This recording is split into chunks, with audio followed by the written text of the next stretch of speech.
Good afternoon, purihin ng Panginoon.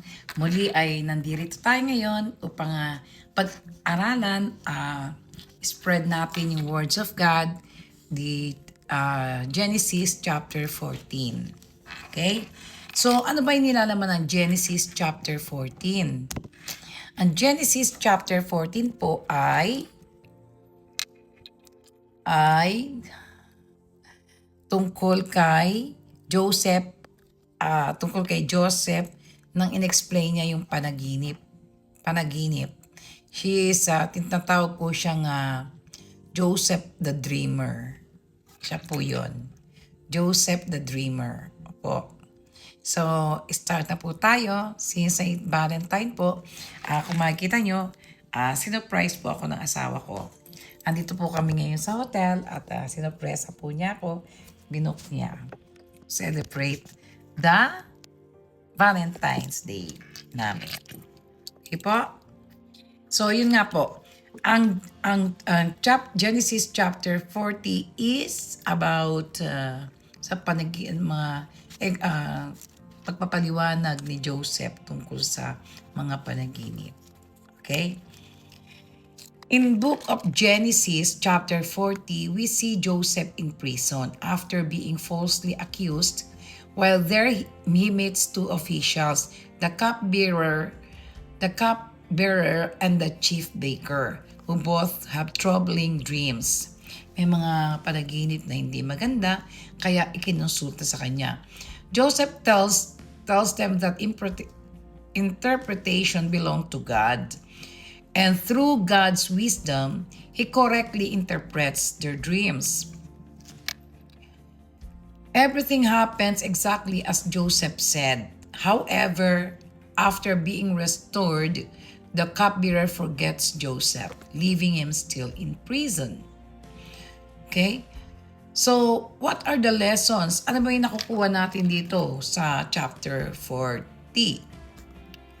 God is with us even in difficult times. Joseph was in prison, yet God still used him. Our struggles are not signs that God has left us. Use your gifts wherever you are. Kung ano yung bigay sa iyo ng Panginoon, gamitin mo yun kahit nasaan ka. Joseph was in prison, yet God still used him. Our struggles are not signs that God has left us. Kahit siya'y nasa loob ng kulungan, still ginagawa pa rin ni Joseph kung ano yung gift na binigay sa kanya ng Panginoon. Give glory to God. Joseph said interpretation belongs to God. He did not take credit. Stay humble when God blesses you. Tama po.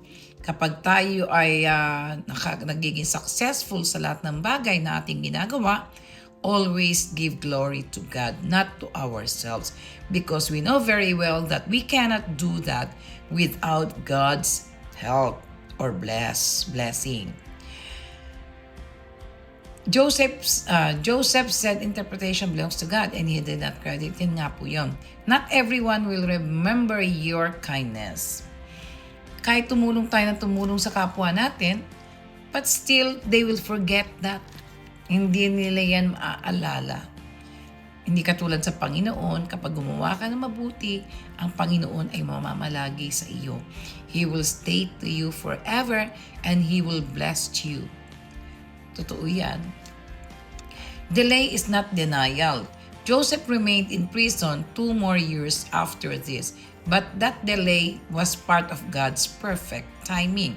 When prayer seems delayed, trust that God is preparing something bigger. Ganun pala yun.